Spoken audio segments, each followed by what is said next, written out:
Hello, bonjour Alberta. Did you know that at least 238,000 people speak Français in Alberta? And those numbers just keep on growing? Oui, oui, c'est vrai, it's true.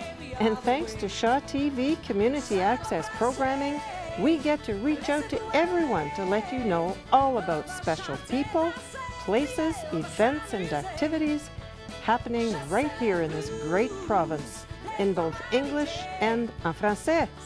That's right, mes amis. We begin the first part of our program in English, and then we repeat it en français. So stay with us. Restez à l'écoute.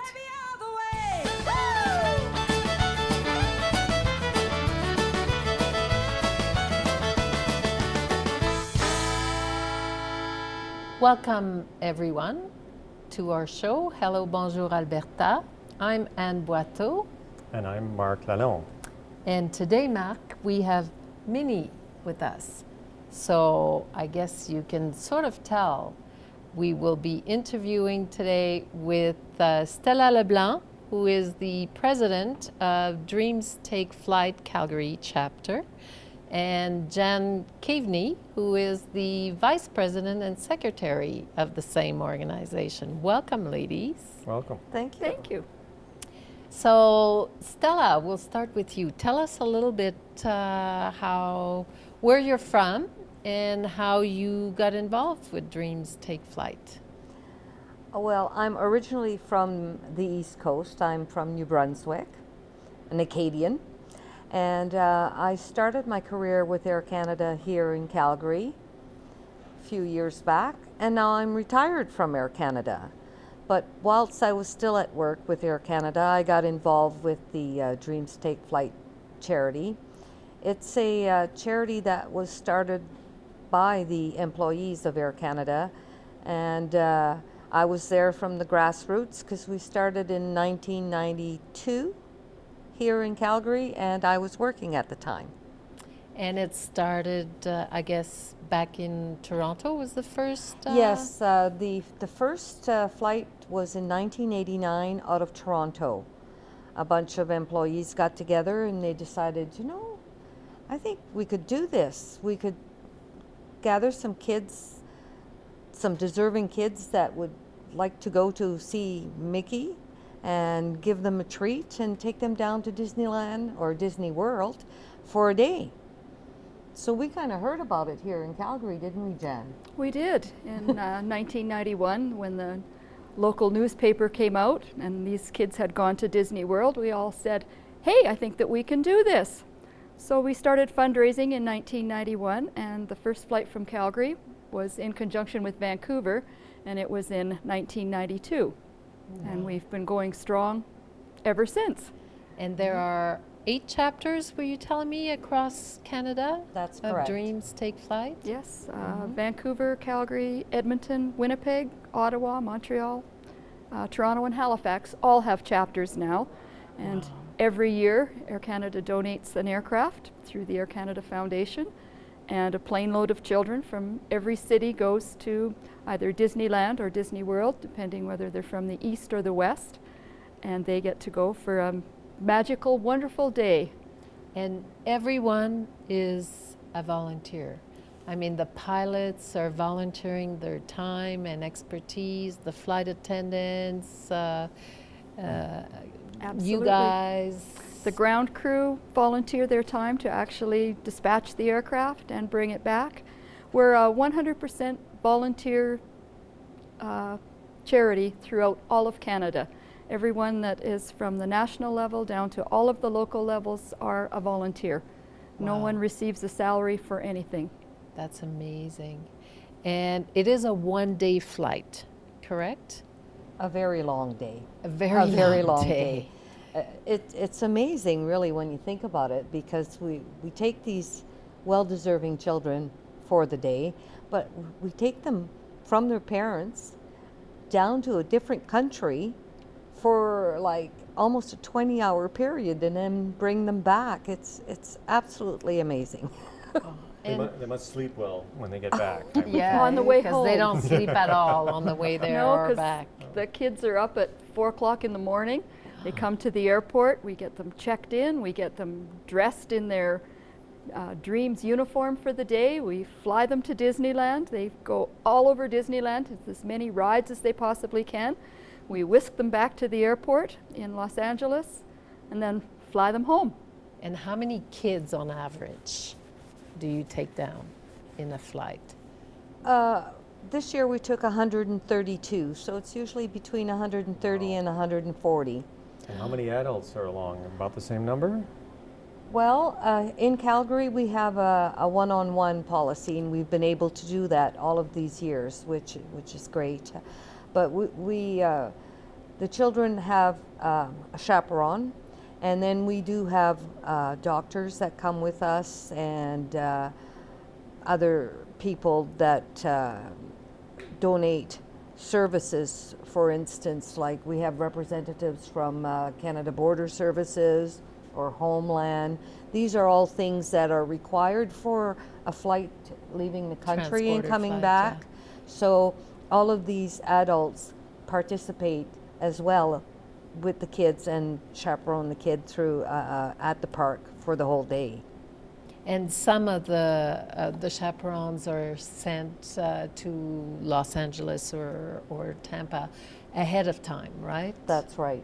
Yes, in order to maintain the one-on-one ratio with only Yes. 174 seats on the aircraft and 132 of them occupied by children, we need to send people down in advance so that they can meet the aircraft. They go down a day or two in advance, meet the aircraft, come and spend the day in Disneyland with us, and then we come back to Calgary and they go out for dinner. So it's a nice day for them. Yes. Wow. Wow. Yes. And Air Canada covers all the aircraft-related costs, and because in Los Angeles they're not giving their time, I would imagine. when Well, you Air get Canada there. gives us what's called a dry aircraft. So they give us an aircraft without any staff or any fuel. So we raise the $200,000 that is required for the entrance to Disneyland and all the the flight fuel expenses and and all all the that. flight Okay. expenses. The We need to uniforms. feed the kids and we need to pay the Disney entrance fees. We do actually do very well with volunteers in Los Angeles. The ground servicing people donate the time. We park at a special hangar in Los Angeles and that's all donated. So we do get as much, services donated as we possibly can. But we still, fuel's not cheap. No, Yes. that's a decent amount to So- raise every single year. Every Yeah. single year we Single raise year. So that what amount kind of money. fundraising activities do you do throughout the year for Well, this? we do several different kind of fundraising, namely golf tournaments. We sometimes will have a special pub night. We've had that where the band has donated their time, so if there's a cover charge, they will donate that to the charity and stuff like that. But we do have one very Special special evening. gala event that I'll let Jen talk to you about. Our big fundraiser for the year is held the Sunday of Stampede Week at the Hyatt Hotel downtown, and it's called Black Tie and Blue Jean. And it is a huge gala event that we host for 1,000 people. We have nonstop bands, we have a huge silent auction, and that is a huge part of what funds our flight. Okay. And then in addition to that, corporate Calgary is extremely generous towards Dreams Take Flight. We have a lot of oil companies that simply donate money Yeah, to regular our cause. sponsors. And those are that sort our of big thing. sponsors, Okay. and we are very fortunate in Calgary to have those sponsors, and we're very grateful. So this must be an all year long plan sort of Oh. thing to make it happen. Definitely. We spend the entire year fundraising, and it probably takes us a good month and a half, though, for serious planning of the flight. But we can do that through the year as well. Like we know ahead of time the date we're going to take the children, and that we can have the aircraft. So we'll meet with the service people, like whether it's Canada Border Services or Homeland or aviation safeguard and etc. All these services have to be set up. But what's really nice is we've been doing it for so many years. A lot they expect us, sort of thing, and then they also want to participate. We even get some of the service people in Los Angeles come to the park with us. So it must get a little easier because they know what to expect, and there's already a protocol established and all of that each time. Oh, absolutely. But of course, the details are the details, and well, it all has and to be things laid do out. change. You know, Yeah. Disney is fluid. Yes. So things always change at Disney. What you can do one year at Disney, you can't do the next.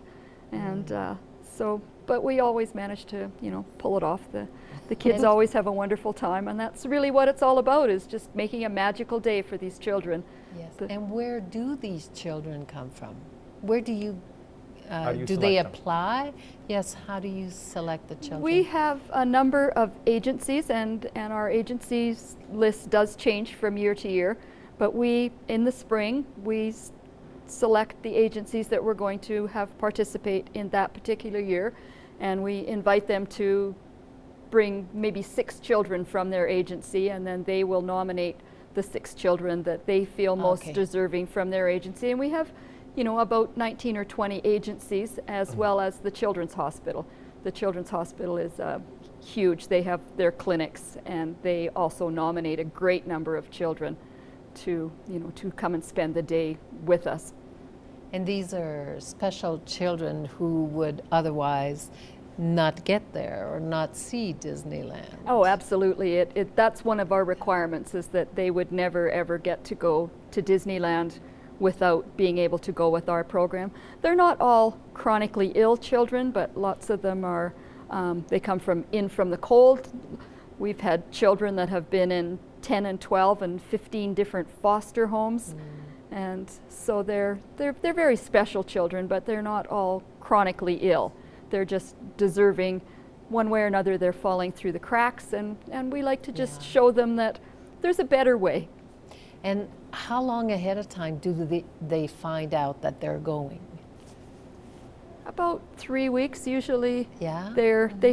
Our flight is the 3rd Wednesday in October, and we have a meet and greet with all of the children that's mandatory for them to come the 1st Saturday of October. So they come and they see a video of last year's kids going, and that's really what drives it home for these kids, that that's going to be me this year. I'm actually going to get to go to Disneyland.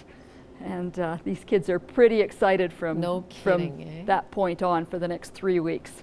Must be something else to be on that flight also, going down? Oh, it's like no flight you have ever been on, with these kids running up and down the aisle and jumping up and down, and they're so excited. Yeah. And it doesn't even sink in for some of them until they're already back home. Yeah. And you have buses that are at the airport waiting for you to go to Disneyland, or? Yeah, we leave Los Angeles airport on the buses and drive down to Anaheim, and that's a good hour and a quarter. Same thing on the way back, but it's all set up for us to go down. And sometimes, you know, the children are sitting on the buses and they're still kind of, I don't know if this is really happening, or because as Jen was mentioning, there's a lot of emotionally challenged children, like if they've been from pillar to post, different foster homes and that. They're a little tough on the outside, and it takes them a little longer to soften up, but we get to Disneyland and they look up there, they can't believe that they're there, right? With somebody with something like Minnie, or they get also some of these different things that you've brought over, and they get a pack, and they get their fanny pack that's got things in it for them. They get a backpack full of goodies when they get back.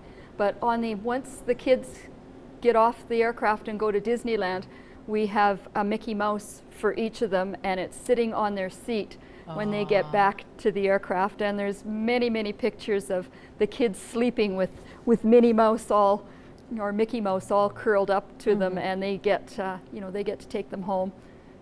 So they get all kinds of things. We try to spoil them as much as we can. And you do. I'm sure you Oh, do. we You do do. great work. And thank you so much for being with us today. And to everyone out there, please stay tuned. We continue en français.